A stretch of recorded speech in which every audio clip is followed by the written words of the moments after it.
on you shaking. Your teeth is cracking.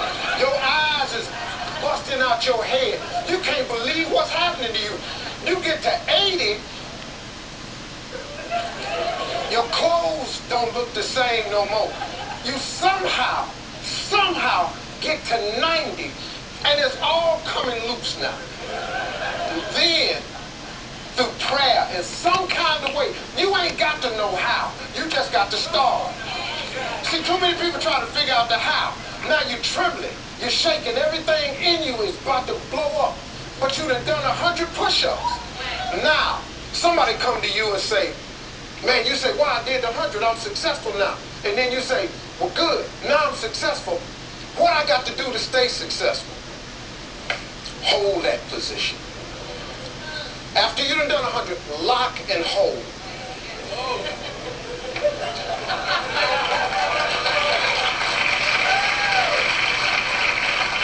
That's how hard it is to be successful. But in that mere description right there, most people go, I ain't finna try that. What got me to this position is, I went ahead on and tried. I didn't even have the ability. And I still have struggle. But guess what? I'm holding. But I ain't holding by myself.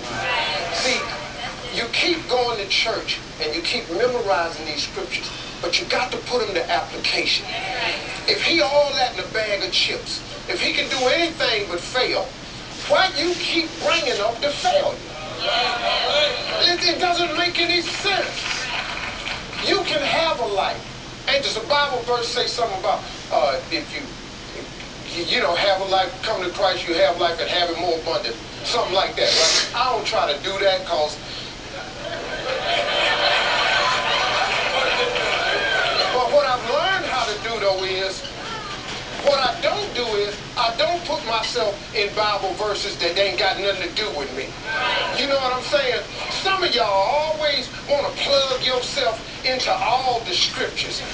Some of them scriptures is for people that don't do certain things, then this is the result. You ain't got to plug yourself in there. Like it's a scripture that says something about the poor. The poor will always be with you. It don't say the poor will always be with you, Steve.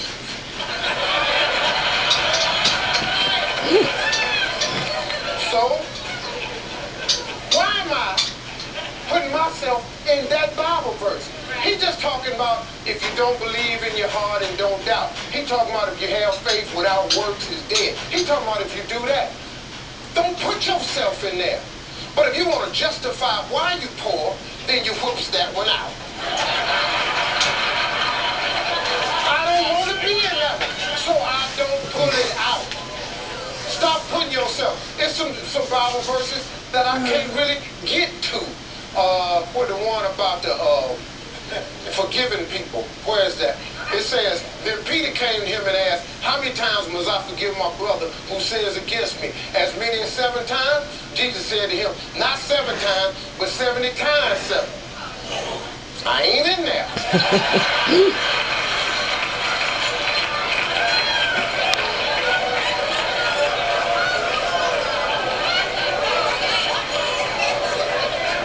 I'm just gonna be real with you.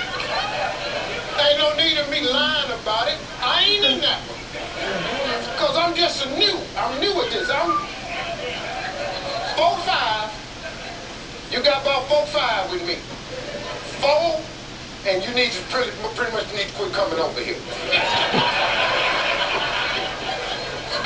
7 times 70.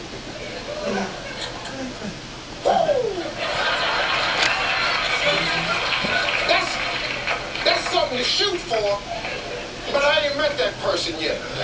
Because I have a neighbor come over and always want to ask for something. I give it to you 2-3 times, but you don't say thank you. Hey man, appreciate it. Then you quit coming to me. I mean, if I was God, and which I know, please understand, I'm just saying, you lucky he is who he is. Because he give us stuff all the time. We don't ever say thank you, but he keep on dishing it out. That's because he be forgiving you 7 times 70 and all this here. But I don't know nobody else that's in that scripture right there. Because I'm a human being. You can only played me so many times. So what's helping me out as a new Christian is I put myself in the ones I can fit in and get in. Now later on I might work my way up to 8, 9 forgivenesses. But I'm gonna probably leave here without that time 70 though.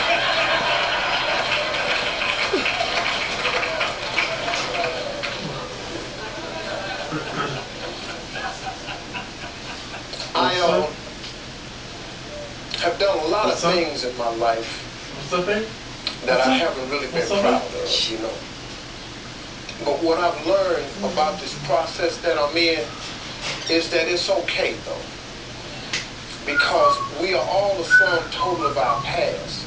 See, what I finally got hip to was the things that I was doing that was so wrong. There's a Bible verse that says something about he takes what the devil, there it is. See, I have people that, I have Sophia and Eugenia and Tanya that work for me, know the Bible real good. See, I don't know it real good. So I just know I know what ain't in there and I know what's in there. Now where it's located, clueless.